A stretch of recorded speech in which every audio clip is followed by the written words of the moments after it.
So I start telling her this story, and in the middle of it, she's crying. I said, "What's wrong?" And she said, "How do you know all this?" And I said, "Know all what?" She's like, "Well, you're telling the story of my life. Like this is this is happening in my life right now." And I'm like, I don't know. And of course, she went and shared it with. Well, she had been there many times. She had shared it with a lot of her friends, and so I had a lot of people coming up to me, and same thing. I'd be meeting with them. Can I tell you a story? And it kept happening.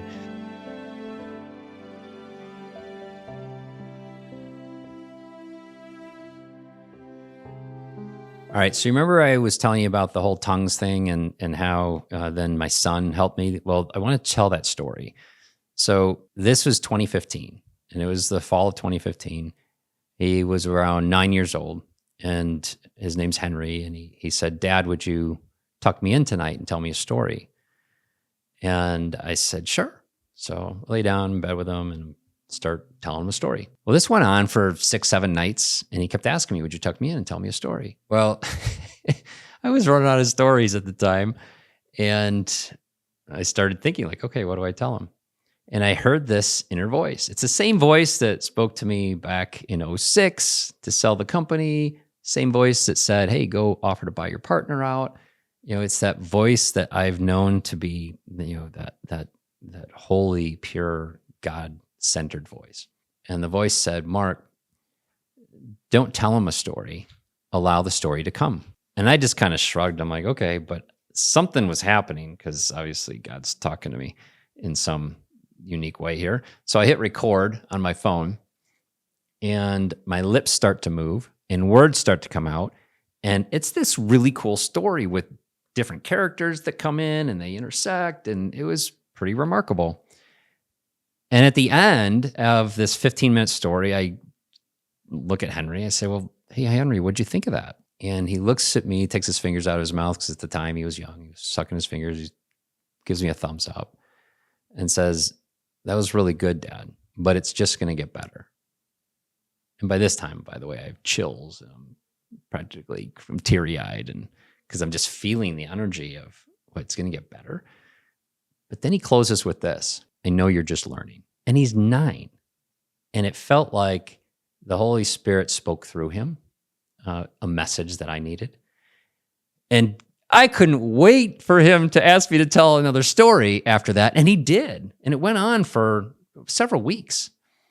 And it happened the same way. It was like God spoke through me, and it was as if I paid my quarter at the little slot and heard a song come out or heard the story come out. It was pretty cool. So after a while, I was looking forward to these, and he stopped asking. So not only did he stop asking, but even when I asked, like, "Hey, can I tell you a story tonight?" He'd say no. And it was just before I was going to this business conference. I get to this business conference, and this woman, Nadia, comes up to me. And I had never been to this thing before. It's called CEO Space International.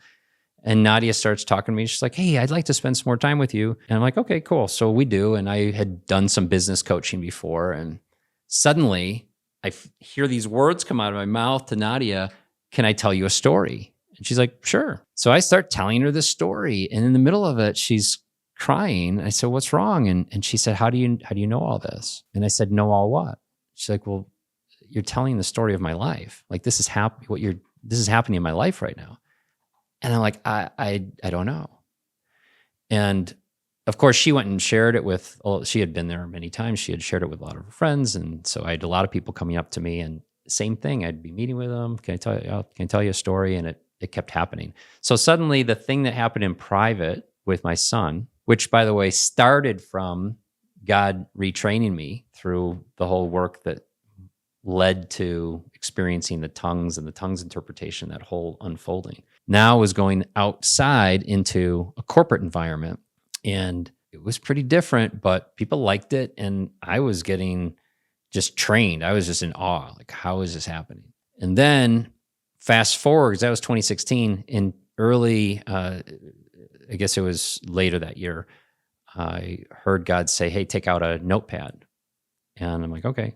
It's like, write these down. And I wrote down 14 chapter prompts. And then I hear, "Go down in the basement and record it." So I took out my phone, recorded it. 90 minutes later, I had the raw material of my first book, Awakening the Optimal Leader. And I mean, it's just the awe that comes. Now, I'm sharing this for a number of reasons. One, if you're on this channel, you're going to be going into things that will open up for you the fruits of the Spirit. Now, they're not going to be the same as mine. So don't think, oh, if I do what Mark says, I'm going to be I'm not going to say you're a great writer, but a writer or whatever that I do. It's like, no, it's going to open up the gifts of the Spirit in you, and it'll manifest through you how God's going to work with you, in you, through you in this world. But what I do promise is if you do the work that we do here, which is all rooted in biblical practices, you will unwind the errors and the effects of the errors of your past. You will start to fine tune and get more tuned so you can discern what's from the Lord of Lords, right? Our Creator, what's from God, what's from Jesus, and what isn't, so that you can start to trust and trust and trust. And then you build what I call the trust muscle, and it builds over time. And you start to act and experience life in new and extraordinary ways. And life shifts from what I had experienced in my past, which is a frenetic, discomfort, insecure, out of control kind of time, to one that feels very much in sync, in harmony, grounded, pure, holy. And that's what you have available to you. So I'm not done with the story. I'll wrap it up here with this.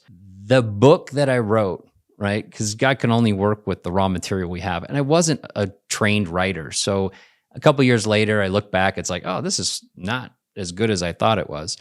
And we reworked it. But then more books came, and even some bestsellers. And so I won't share the details of The Lowly Prophet and how it came, but this one came in 2023, and it's the first of 11 in a series under the O Coalition.